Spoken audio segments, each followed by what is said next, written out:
1 de Pedro capítulo 3, versículo 7. Maridos, Pedro diz, vocês igualmente vivam a vida comum do lar com discernimento, dando honra à esposa, por ser a parte mais frágil e por ser coerdeira da mesma graça da vida. Agindo assim, as orações de vocês não serão interrompidas. Lamentavelmente, nossa cultura, especialmente as mulheres, não sabem o quanto são privilegiadas pela palavra de Deus e por Deus.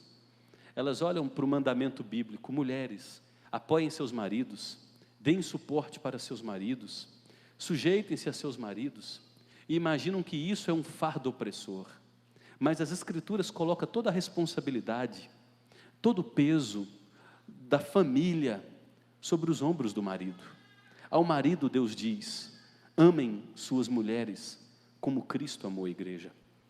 E para o marido amar a mulher como Cristo amou a igreja, ele precisa amá-la, sendo ela pecadora, sendo ela imerecedora desse amor, porque é assim que Cristo ama a igreja. Para o marido amar a esposa como Cristo amou a igreja, ele precisa lutar para santificá-la todos os dias, ler a palavra com ela, orar por ela e com ela, ajudá-la em seu processo de depressão espiritual, porque é assim que Jesus faz conosco.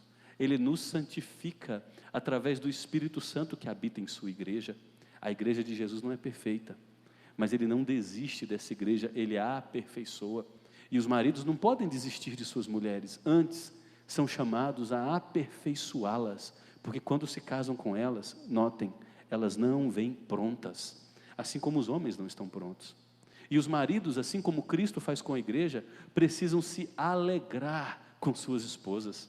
Há muitas mulheres que sofrem por falta de apreciação, de reconhecimento, de apoio. Há muitas mulheres que padecem porque não recebem de seus maridos palavras que dizem a elas: olha, você é importante para mim, ai de mim se não fosse você em minha vida, como sou grato a Deus pela dádiva de ter me concedido você, porque é assim que Jesus Cristo nos trata. Ele nos santifica para nos apresentar ao Pai como igreja gloriosa, igreja perfeita, igreja sem mancha, igreja sem defeito. Jesus sabe que somos imperfeitos, mas Ele nos olha como se nunca tivéssemos pecado, porque o seu sacrifício por nós foi completo. Ele tem uma visão, não do que nós somos, mas do que nos tornaremos por conta de sua obra fiel.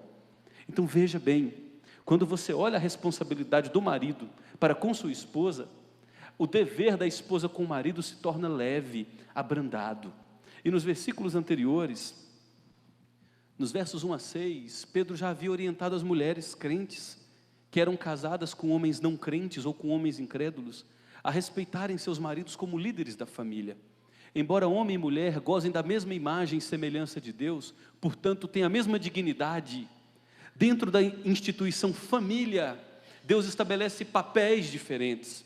Assim como numa empresa, como numa sociedade humana, onde temos reis, imperadores, presidentes, deputados, governadores, deputados estaduais, prefeitos, vereadores, e nas empresas temos os proprietários, os supervisores, coordenadores, gerentes e os funcionários mais baixos na hierarquia. Na família Deus estabelece funções diferentes, é a mesma dignidade homem e mulher, porém, para a família funcionar, Deus coloca o homem como cabeça, e a mulher como apoio, como parceira, como suporte, como ajudadora.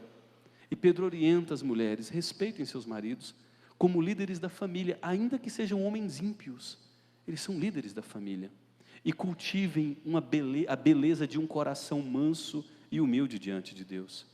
Pedro crê que o desenvolvimento da beleza do coração deve vir antes da preocupação com a beleza física no caso da mulher, porque um coração transformado mudará tanto a vida da esposa quanto a vida de seu marido. Pedro crê nos 6 primeiros versos que uma esposa que viva dentro do lar as dinâmicas do reino de Deus pode transformar seu marido para a eternidade. Se você ficou curiosa, se você ficou curioso, a mensagem de 1 Pedro capítulo 3 versos 1 a 6 está gravada. Você pode entrar no Spotify, nosso canal do YouTube, e ouvi-la, vale muito a pena. E agora, nesse único versículo, a intenção de Pedro é mostrar que os maridos possuem responsabilidades muito importantes com suas esposas e com seu lar. Pedro compreende que a sujeição da esposa ao marido não proporciona ao marido uma plataforma de conforto, antes lhe convoca para uma vida de serviço, uma vida de dedicação inteligente, uma vida de compreensão e uma vida de entrega. Vamos olhar para o texto, que é um texto curto, somente um versículo, porém nos brinda com valiosas verdades de Deus. Em primeiro lugar, Pedro orienta aos maridos que participem das necessidades da família, ajudando a esposa em tudo o que for necessário. Note bem o que Pedro nos diz: maridos, vocês igualmente vivam a vida comum do lar com discernimento. A palavra discernimento aqui significa inteligência. Você precisa compreender quais são as dinâmicas de sua família, como ela age, como ela reage, do que ela gosta. E eu quero trazer a você aqui, abrindo parêntese rápido, mas relacionado a esse texto, os 3 conhecimentos que nós precisamos desenvolver. O primeiro é o conhecimento de nós mesmos. O que eu tenho feito que tem atrapalhado o desenvolvimento da minha família? Quais são minhas ações? Quais são minhas omissões que têm gerado ira em minha esposa, descontentamento? Se você parar um pouco para considerar e refletir, e parar mesmo seriamente para refletir, você vai perceber que você consegue reduzir a, no máximo, os dedos de uma mão, os problemas do seu casamento. As brigas, as contendas, as discórdias, as discussões, elas não são por muitas causas, são por poucos itens. E alguns itens dizem respeito a você, a omissão, ou aquilo que você faz e faz de maneira agressiva. Você é focado demais no trabalho e negligencia as dinâmicas da sua família. Às vezes você está muito ligado aos amigos, o que é importante, mas você está desconectado dos seus filhos. Às vezes você está muito focado no concurso que a sua família, um sacrifício de sua ausência que é dramático. Às vezes você diz: eu não gosto de lavar louça, eu não gosto de limpar a casa, eu não gosto. Mas sua esposa está com 3 filhos, está com 2 filhos, está sobrecarregada, está cansada, está se recuperando de uma infecção, está doente, está se sentindo sobrecarregada, e termina o almoço, termina a refeição, você vai para o quarto, pega o controle de uma TV e vai passando como se estivesse num hotel, e ela se sente sobrecarregada, vai se sentindo frustrada, vai se sentindo amargurada, e as coisas pequenas começam a se avolumar. Então conheça as suas ações, conheça as suas reações, conheça as suas omissões, e pense sobre como isso tem afetado ela no trato com você. O segundo conhecimento importante é a respeito de sua esposa. Quem é sua esposa? Quais são os traços de personalidade dela? Do que ela gosta? De quais sonhos ela abriu mão depois que se casou com você? As mulheres de 2, 3 gerações anteriores às nossas, elas cresciam para se casar, serem esposas e mães. As mulheres de 2 gerações para cá, cresceram para não depender de seus maridos. Elas cresceram desconfiando do casamento, cresceram profissionais. 85% das vagas das universidades são preenchidas por mulheres. A maioria das mulheres ganha mais que seus maridos. A maioria das mulheres hoje é necessário o salário dela para manutenção da receita familiar. Então, de quais sonhos sua mulher abriu mão para estar com você? Quais são os projetos que ela deixou de desenvolver? Quais são as frustrações que ela tem no coração? O que a irrita? Por que isso a irrita tanto? É importante você conhecer sua esposa. Como chegar para abordá-la? Quais são os momentos mais fáceis de abordar sua esposa? Quais são as dificuldades dela que você, em amor, precisará confrontá-la? Isso é viver a vida comum do lar com discernimento. É aprender a conversar. Mas a gente aprende a conversar a partir do momento que nós conhecemos nossa falta e a partir do momento que a gente conhece o outro, com suas debilidades, com seus potenciais, com as suas manias, com o seu jeito de encarar a vida. E por fim, é muito importante, o mais importante de tudo isso, que você conheça a Deus. Ao conhecer a Deus, você conhecerá a palavra dEle. A palavra de Deus dará a você direções muito claras sobre como construir um lar que vale a pena viver. Porque muitos têm casa, Talvez muitos dos que entraram por essa porta nessa noite tenham uma casa. Onde você mora? Eu moro na rua 7 de setembro, eu moro na rua Nossa Senhora da Badia, eu moro em tal lugar. Mas quantos aqui que entraram por essa porta de fato têm um lar? Ter uma casa é diferente de construir um lar. Lar é o lugar para onde você chega, e chega para descansar, é o lugar onde há uma rede de apoio, é um lugar onde não há dedos apontados, é um lugar onde não há gritarias, é um lugar onde não há disputas, é um lugar onde há parceria. Você diga, isso não existe não, acabou. É tão verdade que não existe, porque o índice de divórcio entre os crentes é o mesmo do índice de divórcio de gente que nunca conheceu a Deus e que não tem padrão espiritual nenhum. Então note que a maioria de nós não está construindo um lar, tem uma casa, lar não. Para construir um lar, a gente precisa conhecer a Deus. A palavra de Deus vai dizer que a palavra dura, o jeito de gritar, suscita a ira, mas a palavra branda desvia o furor. A palavra de Deus vai dizer que aquela pessoa que é murmuradora, o tempo todo descontente, o tempo todo queixosa, o tempo todo reclamando, é muito melhor você viver sozinho num casebre empobrecido que dividir uma mansão com uma mulher assim, porque é insuportável.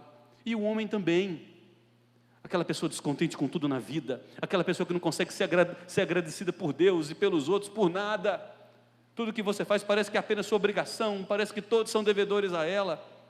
Note, você pode estar irado com a tua esposa, por coisas que legitimamente ela aprontou, mas se você tem a palavra de Deus em teu coração, o versículo bíblico vai saltar em tua alma: maridos, amai vossa mulher, como Cristo amou a igreja. E Deus quebra o teu coração, te desarma. A palavra de Deus vai dizer em Efésios 4, longe de vós toda gritaria, toda xingamentos no relacionamento,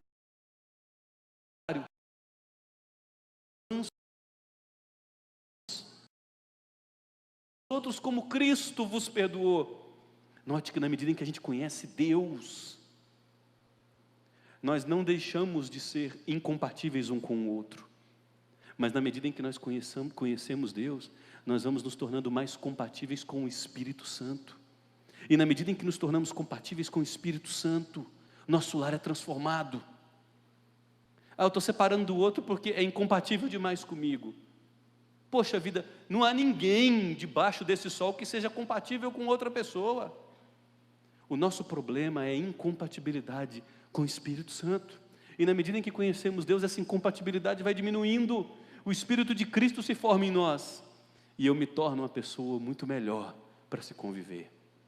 Então, maridos, vivam a vida comum do lar, as dinâmicas rotineiras, o levar filho na escola, o buscar, pôr roupa para lavar, estender roupa, recolher roupa, lavar uma louça, ajudar, levar alguém no hospital, preocupar se está bem. Viva essa vida com inteligência. E Pedro não para por aí. Em segundo lugar, ele orienta os maridos que respeitem suas esposas, dediquem-se a elas e levem em consideração que elas possuem sentimentos, sonhos e desejos diferentes dos seus. Note como ele termina o verso 7. Viva a vida comum do lar com discernimento, dando honra à sua esposa, por ser ela a parte mais frágil, e por ser coerdeira da mesma graça da vida. Agindo assim, as orações de vocês não serão interrompidas. Pedro oferece 3 razões para que os maridos se dediquem às suas esposas, vivam a vida comum do lar com sabedoria. A primeira delas é que Pedro compreende que as esposas possuem a mesma dignidade e semelhança presente no homem, mas ela é mais frágil. Mulheres e homens são iguais, possuem a mesma dignidade de Deus em sua vida, tem valor real, mas ela é mais frágil. E a mulher é mais frágil com relação ao homem em, no mínimo, 2 pontos. Primeiro, no físico, na força física. Estruturalmente, biologicamente, fisiologicamente, o homem tem uma força maior que a mulher. Em segundo lugar, a mulher é mais frágil que o homem emocionalmente. Ela sente as pressões, ela sente as brigas de um jeito diferente do homem. Em Colossenses capítulo 3, versículo 9, Paulo diz aos maridos: maridos, não trata a sua mulher com amargura, você vai feri-la. Não trata ela com gritaria, não trata ela com indiferença, você vai machucá-la demais. E aqui a gente pode fazer aquela velha pergunta: marido, você odeia a sua esposa? E é bem provável que alguns nessa noite até que possam confirmar, mas a maioria vão dizer não, de jeito nenhum. Mas se a gente mudar a pergunta, a gente começa a engolir seco. Marido, você é indiferente às necessidades de sua esposa, você é indiferente aos anseios de sua esposa, você é indiferente aos sentimentos de sua esposa, você é indiferente aos projetos de sua esposa, você é indiferente à depressão, à tristeza e aos impactos que sua esposa sofre nesse mundo. Note, gente, a indiferença é ódio refinado. Não há nada que fere mais que uma mulher conviver com um homem que se tranca dentro de um quarto, e por quarto aqui não é aquele espaço físico. Quarto é aquele ambiente existencial, onde você fica orgulhoso, trancado, sem conversar por dias, por semanas, por meses. O homem que faz isso assassina a alegria de sua esposa, está sepultando o seu casamento, destruindo sua família. Então a primeira razão de Pedro é: as mulheres possuem a mesma dignidade de Deus presente em você, ela é mais frágil. A segunda razão que Pedro dá para que os maridos se dediquem e respeitem suas esposas é que elas são herdeiras da mesma promessa de salvação. Deus as ama como ama você. Deus enviou Jesus Cristo para morrer por elas, como enviou Jesus Cristo para morrer pelos seus pecados. O mesmo perdão gratuito concedido pela cruz a você, homem, é concedido à sua esposa. Ela tem valor para Deus, ela é amada por Deus. Desde antes da fundação do mundo, o Cordeiro morreu pelos pecados dela. Então não ouse tratar sua mulher com escárnio, com agressividade, com ofensa, com indiferença, com ira, com rancor, com gritaria. Você não tem esse direito. Ela é parte mais frágil, ela sente os impactos. Você está na vida dela para protegê-la e não para oprimi-la, para edificá-la e não para judiar de suas emoções. Há mulheres que estão literalmente doentes, e a causa não é circunstancial, é seu marido. Não é enfermidade, não é pressão no trabalho, são os homens com quem elas se casaram. São motivos de tristeza para elas. Nunca amadureceram, têm sonhos de meninos, estão descontentes com tudo, não transmitem segurança, não mostram maturidade, são quarentões, cinquentões, mas com cabeça de pré-adolescente até hoje. E a gente vive hoje numa cultura onde os adultos esqueceram de amadurecer, porque é conveniente se tornar com cabeça de adolescente. E há homens causando o assassinato lento de suas esposas, matando-as devagar. E Pedro diz: por Deus, elas são valorizadas por Deus. Direito de fazer isso com ela, você não tem esse direito. E em terceiro e último lugar, Pedro diz que o marido que se preocupa e se dedica à sua esposa constrói um lar marcado pela oração, pelo respeito no falar, pela paz e felicidade. Note como conclui o versículo 7. Quando você age assim, cuidando de sua esposa, as orações de vocês não serão interrompidas. Quando está todo mundo brigado, quando ninguém respeita ninguém, quando ninguém se preocupa com o outro, não há ambiente para orar mais. Há duas formas da gente interpretar essa última parte do versículo 7. É que o marido que não cuida de sua esposa, ele não terá suas orações ouvidas por Deus. Isso é sério. Ele pode até orar, mas é como se Deus dissesse: enquanto você não se arrepender, enquanto você não mudar o seu jeito de tratar a sua esposa, enquanto você não crescer, eu não vou ouvir sua oração. Você pode orar, mas eu não vou atendê-la. E não há punição maior para um filho de Deus do que saber que sua oração não é atendida por Deus. A segunda forma da gente interpretar essa cláusula é de que quando a gente está nesse lar turbulento, onde o marido não se preocupa em viver a vida comum do lar, e a amargura, o rancor se estabelece, não tem mais ambiente para orar.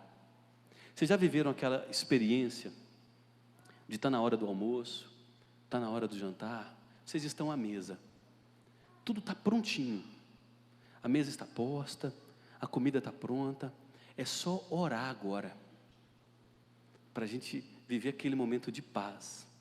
Mas aí alguém fala alguma coisa, alguém tem alguma ação, outra pessoa se irrita, e aí você diz, não vamos orar não. Um exemplo simples, que começa a se irradiar para outras áreas da vida. Hoje não é incomum, maridos compartilham o consumo de uma série de um lado, mulheres na mesma cama compartilham do outro lado o consumo de um outro programa, seguindo alguém. Ele dorme para um lado, ela não o vê dormindo. Ou os filhos são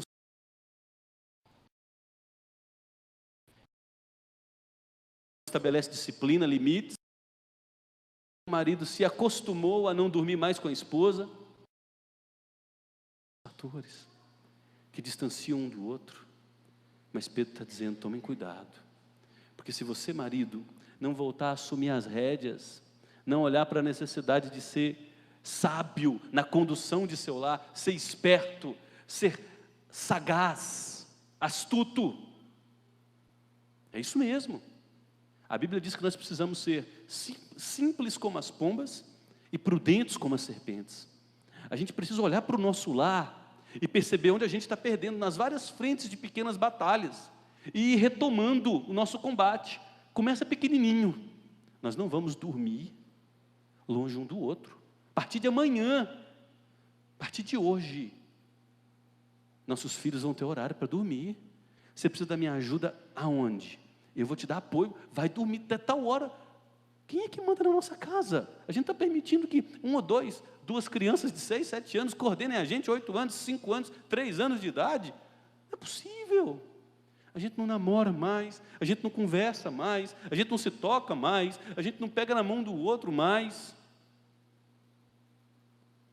Não pode tolerar esse estilo de vida tão consumista que a gente tem, que nos afasta dos relacionamentos, faz a gente sacrificar as pessoas que mais nos amam e a quem a gente mais ama, no altar daquilo que a gente julga ser importante. Olhe as várias pequenas batalhas, a irritabilidade por pouca coisa. Não, eu preciso mudar. Eu não posso construir uma casa desse jeito. É bom demais, gente, quando a gente consegue, com muito esforço,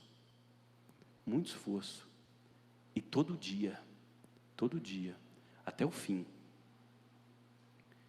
construir um lar, onde a sua mulher sabe que é amada e protegida por você, e pode contar com você, onde você sabe que sua mulher é íntegra, procura desenvolver um espírito dócil na presença de Deus.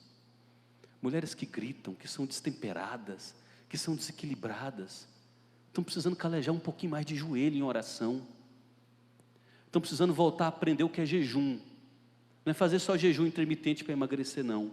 É fazer jejum para aprender disciplina espiritual, a ter o coração orgulhoso, impetuoso, iracundo, cabrestado pela soberania bondosa de Deus. Parar de cantar esse melô da Gabriela, eu nasci assim, eu cresci assim, eu vou morrer assim. Parar com isso. 10 dicas rápidas aos homens que desejam casamentos e lares transformados. Assim como eu concedi as dicas às esposas, eu trago aqui para os maridos. Seja mais presente em sua casa. Não somente ajude nos afazeres domésticos, mas preocupe-se também em dar afeto e se comunicar com empatia. Toque. É o abraço. A esposa está tensa. cansada. Chega, pega nos ombros dela, aquela massagem leve, que tira um pouco da tensão e abraça. Coisa simples. Ela, ai meu bem, que bom. Ai, estava tão tensa. Está tudo bem? Como é que foi seu dia? Como é que foi seu dia? A gente cruza com 30 pessoas durante o dia. Como é que você está? Tudo bem? Como é que você está? Tudo bem? E a maioria dos homens não olha para a esposa e diz, como é que você está? Eu não estou bem. Eu não estou bem. Minha mãe me ligou, disse que lá em casa está um caos. Meu irmão está assim, assim, assim. Não quero saber de problema da sua família, não.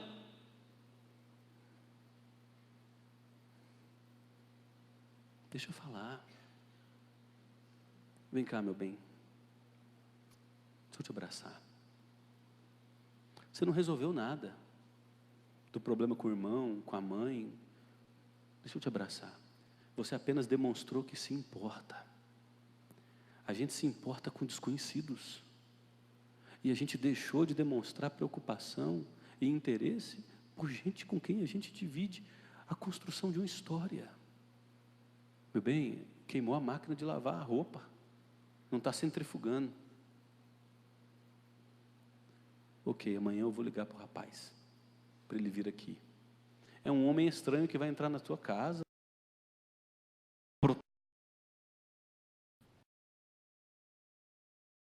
É o teu ninho. Você pode estar de galo. Proteja a sua casa. E se comunique com respeito. Tire o peso dos ombros de sua esposa. Ajude-a com a casa. Participe da instrução e correção amorosa dos filhos. Talvez você seja bom em matemática. E os meninos estão aí no 6º, 7º, 8º ano, começando a maratona das equações. Sua esposa é boa em português. Ela está esperando quem? Você. Não, mas aquele dia é o dia da minha academia. 3 vezes por semana eu tenho academia, 2 vezes eu tenho tênis, outra vez eu tenho futebol. Não dá, né, cara? A gente tem que crescer. Depois que a gente casa, tem filhos, a gente tem que crescer. Não tem mais espaço para meninice. Ajude na correção dos filhos. Tire os ombros, tira o peso dos ombros dela e invista tempo com ela e para ela. Deixe seus filhos saberem que ela é mais importante para você que eles. E de fato é. Porque seus filhos vão sair de casa daqui uns dias, vão para a universidade, vão voar. Deixe seus filhos saberem que você tem dias e horários para estar com ela, para sair com ela, para viajar com ela. Invista tempo. Pastor, eu não sei o que é sair com a minha esposa. A gente na verdade não teve nem lua de mel, pastor. Olha só, chegamos no fim de ano, que época bonita, Natal, a cidade toda iluminada. Arrume um casal de amigos da igreja, deixe as suas crianças, contrate um cuidador, uma cuidadora, uma noite. Você tem um parente, já agende nos próximos 10 dias, uma noite, onde você tratará a sua mulher como uma rainha, se fazer bonita, e curta sua esposa, namore sua esposa, e reconheça que sua esposa precisa de você.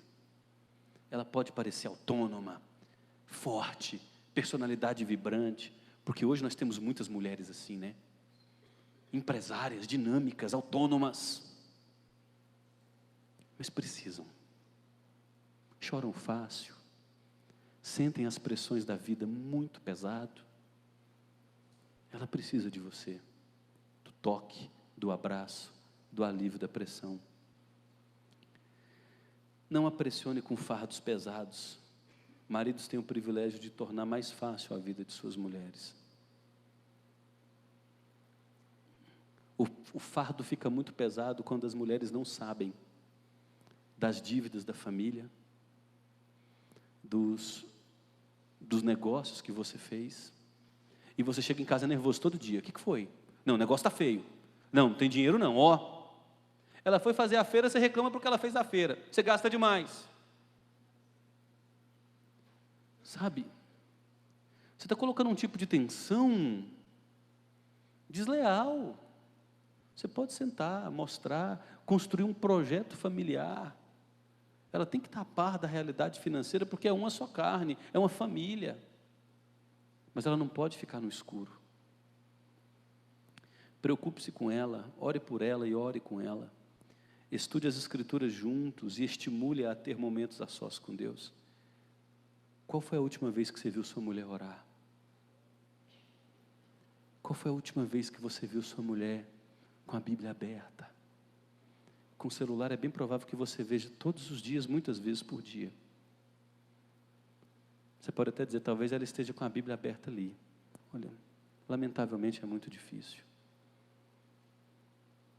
Meu bem, vamos começar juntos aqui.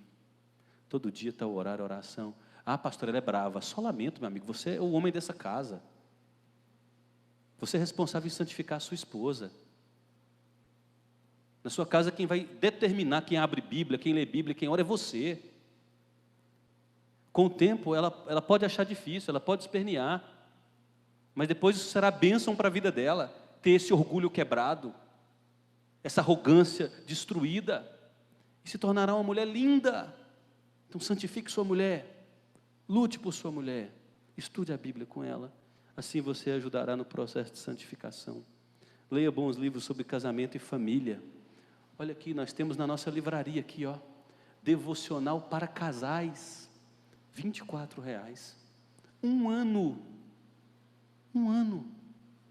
Antes de orar, ou depois da oração pelo almoço, olha, 4 parágrafos, só vocês dois, ou à noite, antes de dormir, ou de manhãzinha, antes de ir para o trabalho, devocional para casais, está aqui na nossa livraria, ó, vai ler 4 parágrafos juntos, todos os dias, só para o casal, a família que você sempre quis. Gary Chapman escreve muito bem, esse autor, a família que você sempre quis. Lê um capítulo por semana, em 2 meses os dois leram um livro juntos. Agora esse aqui para mim é precioso, Quando Pecadores Dizem Sim. Mostra que o principal problema do seu casamento não é o outro, é você, com a vaidade, o orgulho, a amargura e tudo mais, e aponta soluções bíblicas para isso ser lidado. Leia bons livros juntos. Lembre-se de reafirmar o quanto ela é especial para você. Olha como é que começou o nosso culto aqui nessa noite. O Jason está à frente e disse: Deus ama você. Como que é você chegar num lugar e você ouvir que Deus se importa com você? Quem está com doença, com problema na vida, vem aqui, a gente quer orar por você. Nós somos igreja, a gente quer orar por, a gente se importa com você. Lembre-se de reafirmar aquilo que sua esposa é para você. Eu tenho vivido momentos muito especiais dentro da minha casa. Deus tem realizado algumas coisas na vida da minha esposa que é surpreendente. E essa semana eu vim aqui de manhãzinha, na nossa manhã com Deus, das 5h30 às 6h30. Cheguei, me ajoelhei e comecei a agradecer, né? E foi de maneira tão natural, tão voluntária, que eu comecei a dizer: Deus, obrigado. Porque minha esposa passou por uma enfermidade no semestre passado, e foi muito difícil para nós. E eu vendo, Deus, minha esposa está assim, minha esposa está assim, minha esposa está assim, minha esposa está assim, minha esposa está assim. De repente, eu falei: Deus, o Senhor me deu a mulher de Provérbios 31. E eu comecei a agradecer. Só que eu não podia guardar aquilo para mim. Eu cheguei em casa. E ela estava lá cuidando de algumas coisas na pia, lavando uma louça, arrumando uma coisinha ou outra. E eu disse: meu bem, hoje de manhãzinha lá na igreja eu comecei a orar, a pensar em você e agradecer por isso, isso, isso e isso. E eu preciso dizer que eu vejo em você a mulher de Provérbios 31. Ela quase desmanchou. Ai, meu bem, assim você me deixa toda... Ai, meu bem, ela ficou toda derretida, sabe? Então, diga para ela. Volta a elogiar a sua mulher. Você está bonita, hein? Que linda! Que roupa bonita! Seja sensível às necessidades dela. Deixa falar. E às vezes ela vai querer falar muito. Deixa falar. Deixa desabafar e expressar as angústias, dúvidas, medos e as alegrias do coração. Você é o conselheiro que Deus deu para sua mulher, meu querido. E deixe sua esposa saber que você é agradecido a Deus por tê-la como sua parceira. Ore pela salvação e santificação dela. Ore pela salvação e santificação da sua esposa. A igreja não pode produzir a salvação. Você não pode produzir a salvação, e nem ela, mas Deus pode. Então ore a esse Deus que pode transformar sua esposa. Eu quero convidar todos os homens a se colocarem em pé, os homens casados, e aqueles que ainda vão casar. Porque você pode orar assim aí já. Você pode já orar assim antes de casar. Isso aí, Brenão, gostei de ver, viu?